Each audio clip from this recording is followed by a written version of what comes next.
찬미 예수님, 오늘은 2월 15일 연중 제6주간 월요일입니다. 독수와 복음 말씀 봉독하도록 하겠습니다. 성부와 성자와 성령의 이름으로 아멘. 제1 독서입니다. 창세기의 말씀입니다. 사람이 자기 아내 하와와 잠자리를 같이 하니 그 여자가 임신하여 카인을 낳고 이렇게 말하였다. 내가 주님의 도우심으로 남자아이를 얻었다. 그 여자는 다시 카인의 동생 아벨을 낳았는데 아벨은 양치기가 되고 카인은 땅을 붙이는 농부가 되었다. 세월이 흐른 뒤에 카인은 땅의 소출을 주님께 제물로 바치고 아벨은 양떼 가운데 맏배들과 그 굿기름을 바쳤다. 그런데 주님께서는 아벨과 그의 제물을 기꺼이 굽어보셨으나 카인과 그의 제물은 굽어보지 않으셨다. 그래서 카인은 몹시 화를 내며 얼굴을 떨어뜨렸다. 주님께서 카인에게 말씀하셨다. 너는 어찌하여 화를 내고 어찌하여 얼굴을 떨어뜨리느냐? 네가 옳게 행동하면 얼굴을 들 수 있지 않느냐? 그러나 네가 옳게 행동하지 않으면 죄악이 문 앞에 도사리고 앉아 너를 노리게 될 터인데 너는 그 죄악을 잘 다스려야 하지 않겠느냐? 카인이 아우 아벨에게 들에 나가자 하고 말하였다. 그들이 들에 있을 때 카인이 자기 아우 아벨에게 덤벼들어 그를 죽였다. 주님께서 카인에게 물으셨다. 내 아우 아벨은 어디 있느냐? 그가 대답하였다. 모릅니다. 제가 아우를 지키는 사람입니까? 그러자 그분께서 말씀하셨다. 내가 무슨 짓을 저질렀느냐? 들어보아라. 내 아우의 피가 땅바닥에서 나에게 울부짖고 있다. 이제 너는 저주를 받아 입을 벌려 내 손에서 내 아우의 피를 받아낸 그 땅에서 쫓겨날 것이다. 내가 땅을 붙여도 그것이 너에게 더 이상 수확을 내주지 않을 것이다. 너는 세상을 떠돌며 헤매는 신세가 될 것이다. 카인이 주님께 아뢰었다. 그 형벌은 제가 짊어지기에 너무나 큽니다. 당신께서 오늘 저를 이 땅에서 쫓아내시니 저는 당신 앞에서 몸을 숨겨야 하고 세상을 떠돌며 헤매는 신세가 되어 만나는 자마다 저를 죽이려 할 것입니다. 주님께서 그에게 말씀하셨다. 아니다. 카인을 죽이는 자는 누구나 7 곱절로 앙갚음을 받을 것이다. 그런 다음 주님께서는 카인에게 표를 찍어주셔서 어느 누가 그를 만나더라도 그를 죽이지 못하게 하셨다.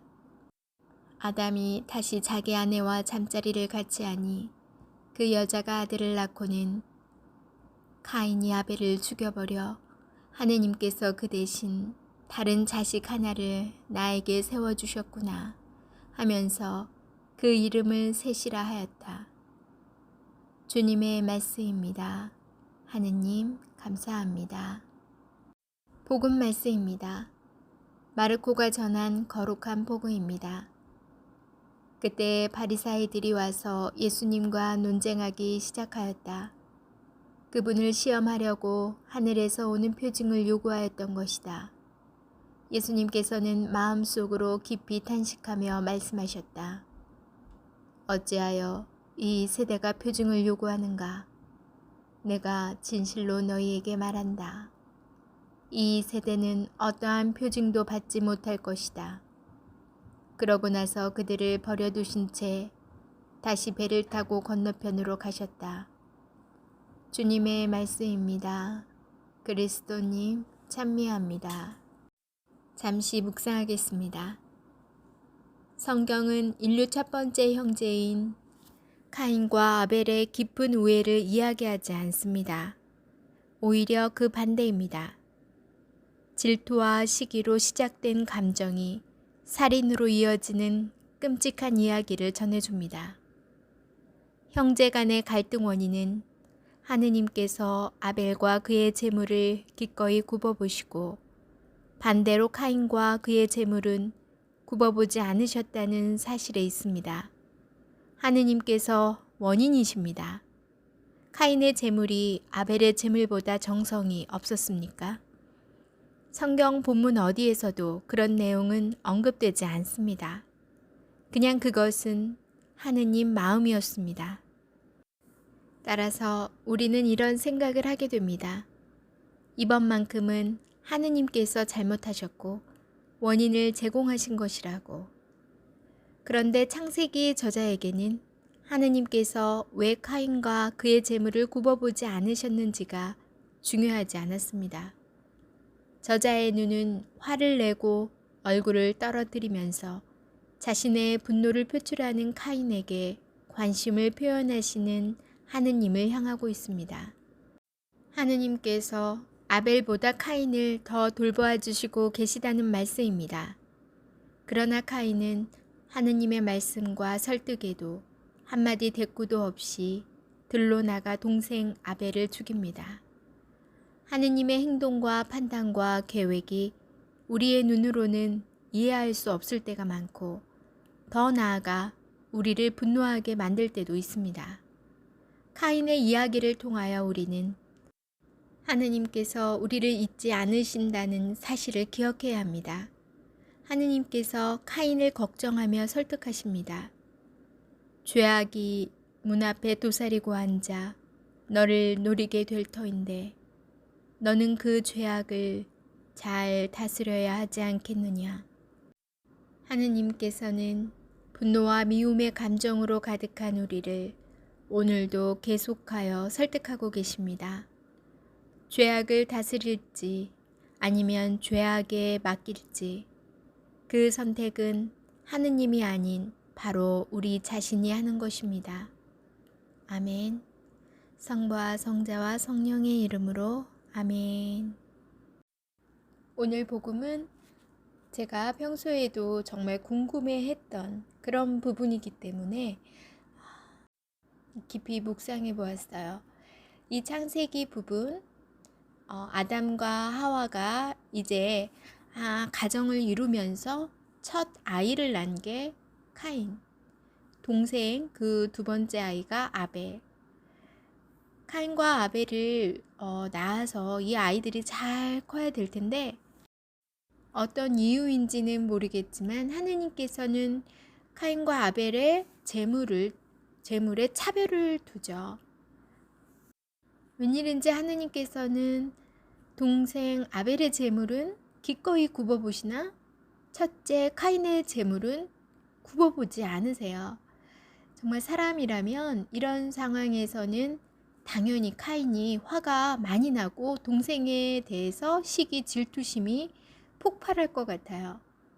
물론 그렇다고 해서 동생을 살인까지 한다는 것은 너무나 잘못된 거지만 그 화나는 그런 마음, 시기 질투심이 있는 거는 충분히 저도 이해가 가고 공감이 됩니다.